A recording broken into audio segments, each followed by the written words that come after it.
Hello, my name is Jeff. We're just going to hang out here and talk a little bit about gaming. Things to bring to a game session.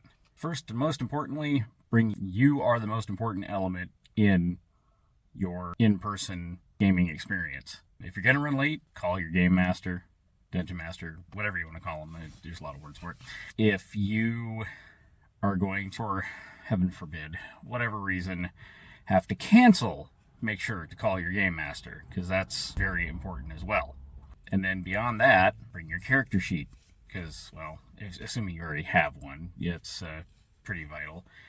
Some game masters collect their character sheets at the end of the session, that way people can't lose them. Some people make backup copies. It's all kind of variable. But the main thing is, if you have a character sheet, make sure you bring it.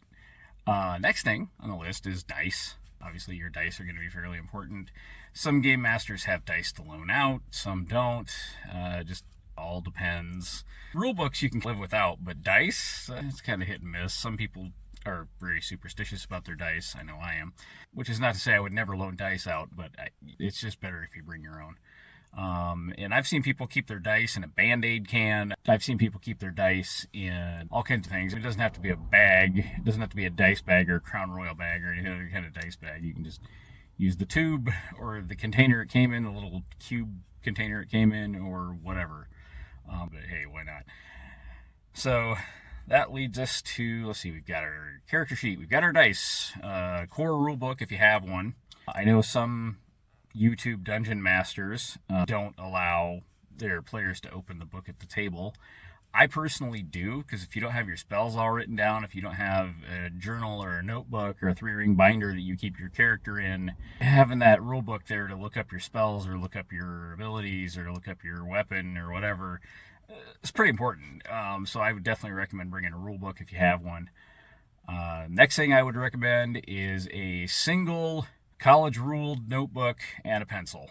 And I say pencil because it's a lot harder to correct your errors if you do them in pen. Not to mention pens tend to bleed through character sheets and whatnot, so it's recommended that you bring a pencil. Click pencils are better because a lot of people don't have pencil sharpeners these days. Strangest thing though. I have pencil sharpeners, maybe other people don't. Let's see.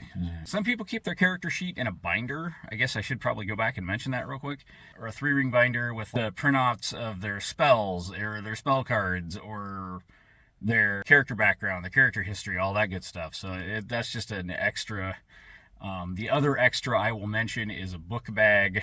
I just keep all of my stuff in one bag and set it next to the door, and that way if I'm not doing anything with my character between sessions, I can just grab that thing and go, or make sure all my stuff's in it, grab that thing and go. And that's what you need to bring to a D&D session. Thanks for stopping by.